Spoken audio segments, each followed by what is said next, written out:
এতদিন আমি তোমাদের সাথে আমার বিয়ের অনেক ধরনের কেনাকাটার শপিং তোমাদের সাথে শেয়ার করেছি, কিন্তু বিয়ের জুয়েলারি কেনাকাটার শপিং তোমাদের সাথে শেয়ার করা হয়নি। তো তাই ভাবলাম চলো আজকে আমার বিয়ের কেনাকাটা করা জুয়েলারিগুলো তোমাদের সাথে শেয়ার করি। আমি প্রথম থেকেই একটু খুঁতখুঁতে টাইপ, কোনো জিনিস নেওয়ার আগে বরংবার ভেবে নেই। তো এখানে যেহেতু বিয়ের জিনিস কিনতে এসেছি, একটু তো দেখতে ভাবতে সময় লাগবেই, তাই না? তো আমি আমার বিয়ের জুয়েলারিগুলো কিনেছিলাম দুই দিনে দুই ভাগে। মানে একদিন কিনেছিলাম আমার সমস্ত গলার থেকে শুরু করে নাকের টিকলি টিকলি সব কিছু, আর আজকে যেগুলো কিনতে এসেছি আজকে তো তোমাদের সাথে শেয়ার করব। প্রথমে যেগুলো কিনেছি সেগুলো তোমাদের সাথে লাস্টের দিকে শেয়ার করব, আর সেদিন যেগুলো কিনেছি সেগুলো প্রথমে দেখাচ্ছি তোমাদেরকে। তো দেখো, আমি গিয়েই প্রথমে হাতের দেখাতে বলেছি দাদাকে। আমি প্রথমে বালা নিয়েছি, তারপর হাতের চুড়ি নিয়েছি। তো যাই হোক, তারপর আমি এখানে মান্তাসা দেখছিলাম। তো এখানে অনেক রকমের মান্তাসা দেখছিলাম, কোনো মান্তাসাই আমার হাতের মতো হচ্ছিল না আর কি সাইজ। মানে মনে হচ্ছিল আমার হাতটা আরেকটু মোটাসোটা হলে হয়তো ভালো লাগতো। ফাইনালি খুঁজে খুঁজে ওই ছোট্ট মান্তাসাটা পছন্দ হয়েছে, কিন্তু নিব কি নিব না সেটা নিয়ে অনেকটাই কনফিউজে ছিলাম। তো যাই হোক, সাইড করে রাখার পর চলে এসেছি কানেরের পাটে। যেহেতু সোনার কানের থাকবে, তো সেই জন্য আমি চাইছিলাম না বেশি গর্জিয়াস বা লাইট কোনো কিছু, একদম হালকার মধ্যেই ঝুমকো চাইছিলাম। অন্য কোনো কিছু পছন্দ করাতে এতটা সময় লাগেনি যতটা সময় লেগেছে আমার কানের ঝুমকো পছন্দ করতে। তো যাই হোক, তারপরে ঝুমকোর পার্ট শেষ করে এখানে এসেছি আংটি দেখার জন্য। এখানেও অনেকক্ষণ ধরে অনেক রকমের আংটি দেখেছি। সোনার আংটি থাকবেও যদিও হাতে, তবুও কেনা আংটি না হলে হয় না। মানে এই আংটিগুলো ছাড়া যেন বিয়ের ব্রাইড একদম অসম্পূর্ণ।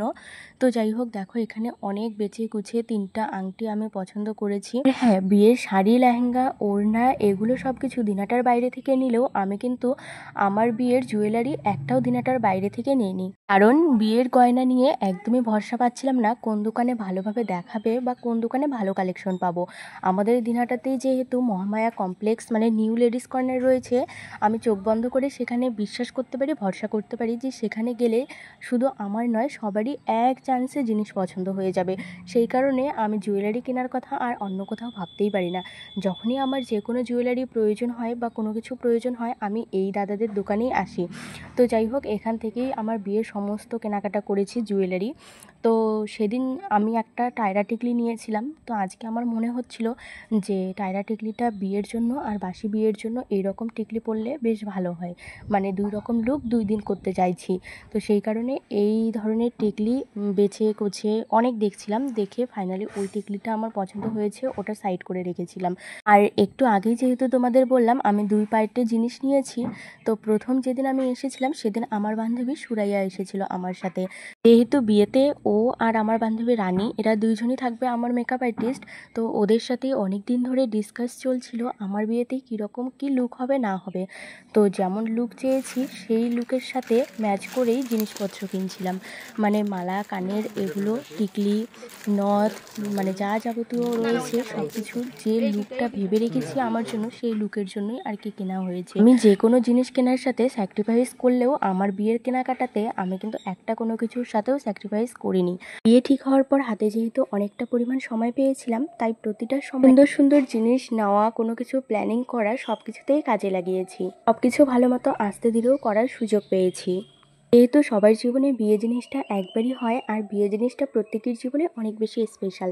তাই জন্য যা যা করেছি বিয়ে নিয়ে সব কিছু একটু স্পেশাল করার চেষ্টা করেছি। তোমরা হয়তো বা আমার বিয়ের ব্লগগুলো দেখলে সব কিছু বুঝতেই পারবে। তো যাই হোক, এই ছিল আমার জুয়েলারি কেনাকাটার ব্লগ। অনেক জিনিসই তোমাদের সাথে শেয়ার করা হয়নি, তবুও যতটুকু পারলাম তোমাদের সাথে শেয়ার করলাম। কেমন লাগলো জানিও ব্লগটা। চলো আজকের মতো এই পর্যন্ত, টাটা।